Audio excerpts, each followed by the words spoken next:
Hi hello everyone welcome back to my YouTube channel.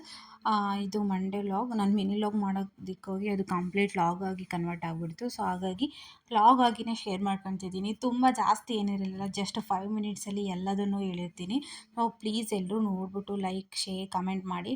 ಯಾಕೆಂದರೆ ಸ್ವಲ್ಪ support ಮಾಡಿದರೆ ನಮಗೂ ಮಾಡೋದಕ್ಕೆ ಎನ್ಕರೇಜ್ಮೆಂಟ್ ಸಿಗುತ್ತೆ. ಸೊ ಹಾಗಾಗಿ ಅರ್ಲಿ ಮಾರ್ನಿಂಗ್ ಎದ್ದು ಫ್ರೆಶ್ ಅಪ್ ಆಗಿಬಿಟ್ಟು ಬಾಗಿಲೆಲ್ಲ ಒರೆಸಿ ಎಲ್ಲ ಮಾಡಿಬಿಟ್ಟು ಬಿಸಿನೀರು ಕುಡಿಯೋದಕ್ಕೆ ಬಿಸಿನೀರು ಕಾಸಿದ್ದೆ. ಕೆಟಲ್ ಸ್ವಲ್ಪ ಹಾಳಾಗಿತ್ತು, ಹಾಗಾಗಿ ಪಾತ್ರೆಯಲ್ಲಿ ಕಾಸ್ಕೊಂಡು ನಾನು ಸ್ವಲ್ಪ ಜೇನುತುಪ್ಪ ಆ್ಯಡ್ ಮಾಡ್ಕೊಂಡು ಕುಡಿತೀನಿ. ಏನು ಹಾಗೆ ತಗೊತಾನೆ.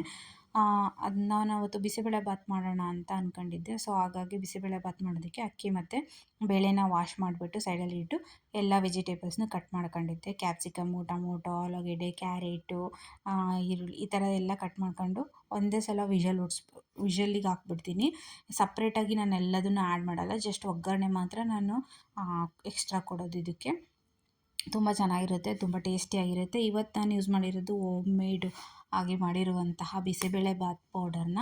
ನಿಮಗೆ ಯಾರಿಗೆಲ್ಲ ಇಷ್ಟ ಆಗಿದ್ದರೆ ಲೈಕ್, ಕಮೆಂಟ್, ಶೇರ್ ಮಾಡಿ. ಯಾಕೆಂದರೆ ನಮಗೆ ನೀವು ಈ ಥರ ಮಾಡೋದ್ರಿಂದ ಆಮೇಲೆ ಒಬ್ಬೊಬ್ಬರೇ ಸಬ್ಸ್ಕ್ರೈಬರ್ ಆ್ಯಡ್ ಆಗೋದ್ರಿಂದ ಎನ್ಕರೇಜ್ಮೆಂಟ್ ಸಿಗುತ್ತೆ ನಮಗೂ ಮಾಡೋದಕ್ಕೆ. ಸೊ ಹಾಗಾಗಿ ಸ್ವಲ್ಪ ಸಪೋರ್ಟ್ ಮಾಡಿ ಅಂತ ಹೇಳ್ತೀನಿ. ಬನ್ನಿ ನೋಡೋಣ. ಈಗ ಒಗ್ಗರಣೆ ಕೊಟ್ಟಿದ್ದೀನಿ. ಒಗ್ಗರಣೆಗೆ ಸಾಸಿವೆ, ಜೀರಿಗೆ, ಒಣಮೆಣಸಿನ್ಕಾಯಿ ಮತ್ತು ಕರಿಬೇವು ಇರಲಿಲ್ಲ ಅವತ್ತು. ಒಣಮೆಣಸಿನ್ಕಾಯಿ, ಈರುಳ್ಳಿ ಇಷ್ಟು, ಸ್ವಲ್ಪ ಜಜ್ಜಿರೋ ಬೆಳ್ಳುಳ್ಳಿನೂ ಇದಕ್ಕೆ ಆ್ಯಡ್ ಮಾಡ್ತೀನಿ. ಅದಕ್ಕೂ ಕೂಡ ವಿಷಲ್ಗೂ ಹಾಕಿರ್ತೀನಿ, ಸಪ್ರೇಟಾಗಿ ಸ್ವಲ್ಪನೂ ಆ್ಯಡ್ ಮಾಡ್ತೀನಿ, ಚೆನ್ನಾಗಿರುತ್ತೆ ಟೇಸ್ಟ್ ಅಂತ. ಲಾಸ್ಟಲ್ಲಿ ಸ್ವಲ್ಪ ಕೊತ್ತಂಬರಿ ಸೊಪ್ಪು, ಹಾಗೆ ತುಪ್ಪ ನಮಗೆ ತುಂಬಾ ಇಷ್ಟ. ನಾನು ತುಪ್ಪ ಇಲ್ಲದೇ ಯಾವ ಅಡುಗೆನೂ ಮಾಡೋದಕ್ಕೆ ಇಷ್ಟಪಡಲ್ಲ. ಸ್ವಲ್ಪ ಒಂದು ಹಾಫ್ ಸ್ಪೂನ್ ಹಾಕಿರ್ತೀನಿ. ಸೊ ಹಾಗಾಗಿ ಆ್ಯಡ್ ಮಾಡಿದೆ. ಅದ್ರ ಜೊತೆ ಸಲಾಡು ಮಾರ್ನಿಂಗ್, ಏಕೆಂದರೆ ನಾವು ಮಾಲ್ಟ್ ಕುಡಿಯೋದ್ರಿಂದ ಸಲಾಡ್ನ ರೆಡಿ ಮಾಡ್ಕೊಂಡಿದ್ದೆ. ಮೂಲಂಗಿ ಮತ್ತು ಅವತ್ತು ಬೀಟ್ರೂಟ್ ಇದ್ದಿದ್ದು.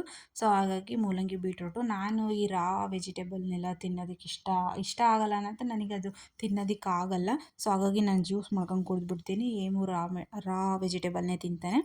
ಸೊ ಅದನ್ನೆಲ್ಲ ಮಾಡೋದ್ರೊಳಗೆ ಅವನು ಫ್ರೆಶ್ ಅಪ್ ಆಗಿಬಿಟ್ಟು ಬರ್ತಾನೆ, ವಾಕಿಂಗ್ ಹೋಗ್ಬಿಟ್ಟು. ಇವಾಗ ನಾವು ಜಿಮ್ ಹೋಗ್ತಾಯಿಲ್ಲ, ಹಾಗಾಗಿ ವಾಕಿಂಗ್ ಹೋಗ್ತಾನೆ. ಮುಗಿಸ್ಕೊಂಡು ಬರ್ತಾನೆ. ಅಷ್ಟರೊಳಗೆ ಮುಗಿಸ್ಕೊಂಡು ಬಂದು ಫ್ರೆಶ್ ಅಪ್ ಆಗಿ ಪೂಜೆ ಮಾಡ್ತಾನೆ. ನಾನು ಮಾಲ್ಟ್ ರೆಡಿ ಮಾಡ್ತಾ ಇರ್ತೀನಿ. ಮಾಲ್ಟ್ ಆದ ತಕ್ಷಣ ಮಾಲ್ಟ್ ಕುಡಿದ್ಬಿಟ್ಟು ಅವನು ಆಫೀಸ್ಗೆ ಹೋಗ್ತಾನೆ, ಲಂಚ್ ಬಾಕ್ಸ್ ಎಲ್ಲ ತಗೊಂಡು. ನಾನು ಮನೇಲಿ ಇರ್ತೀನಲ್ವ, ಲೇಟಾಗಿ ತಗೊತೀನಿ ಸ್ವಲ್ಪ. ಅವನು ಹೋಗಿದ ಮೇಲೆ ನಾನು ಕುಡಿತೀನಿ. ಸೊ ಮಾಲ್ಟ್ ಅವನಿಗೆ ಕೊಟ್ಟು ಅವನನ್ನು ಕಳಿಸ್ಬಿಟ್ಟು ಆಮೇಲೆ ಉಳಿದಿರೋ ಮಾಲ್ಟನ್ನ ನಾನು ಕುಡಿದು ಖಾಲಿ ಮಾಡಿ ಇರ್ತೀನಿ. ಚೆನ್ನಾಗಿರುತ್ತೆ ಮಾಲ್ಟ್. ಈ ಥರ ಬ್ರೇಕ್ಫಾಸ್ಟ್ನ ನಾವು ತಗೊಳ್ಳೋದ್ರಿಂದ ನಮ್ಮ ಹೆಲ್ದಿಯಾಗಿರುತ್ತೆ. ಇದು ಏನು ಸ್ಲಿಮ್ ಆಗೋದಕ್ಕಾಗಲಿ ಅದಕ್ಕಾಗಲಿ ಅಲ್ಲ, ಇದು ಜಸ್ಟ್ ಫಾರ್ ಹೆಲ್ದಿ ಲೈಫ್ನ ಲೀಡ್ ಮಾಡೋದಕ್ಕಷ್ಟೇ. ಲಾಸ್ಟಲ್ಲಿ ನಾನು ಕುಡಿತಾ ಇರೋದು ಮಾಲ್ಟ್ನ. ಚೆನ್ನಾಗಿರುತ್ತೆ. ಮನೇಲಿ ನೀವೆಲ್ಲ ಟ್ರೈ ಮಾಡಿ, ನೀವೇ ಮನೇಲಿ ಮಾಡ್ಕೊಂಡು ಕುಡೀರಿ. ಅವತ್ತು ನನ್ನ ತಂಗಿಗೊಂದು ಕೌನ್ಸಲಿಂಗ್ ಇತ್ತು. ಸೊ ಹಾಗಾಗಿ ಅವಳು ಬಂದಿದ್ಲು, ಅವಳ ಜೊತೆ ನಾನು ಹೋಗಿದ್ದೆ.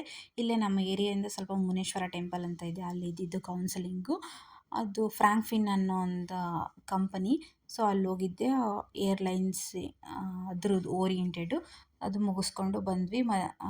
ಈವ್ನಿಂಗ್ ಹೇಮು ಬೇಗ ಬಂದಿದ್ದ. ಸೊ ಹಾಗಾಗಿ ವೆನಿಲಾ ಓರಿಯೋ ಮಿಲ್ಕ್ ಶೇಕ್ ಮಾಡಿಕೊಡ್ತೀನಿ ಅಂತ ಅವನೇ ವಿಡಿಯೋ ಮಾಡಿಬಿಟ್ಟು ಅವನೇ ಎಲ್ಲ ಪ್ರಿಪೇರ್ ಮಾಡಿಬಿಟ್ಟು ಕೊಟ್ಟಿದ್ದ. ತುಂಬಾ ಚೆನ್ನಾಗಿತ್ತು ಓರಿಯೋ ಮಿಲ್ಕ್ ಶೇಕ್.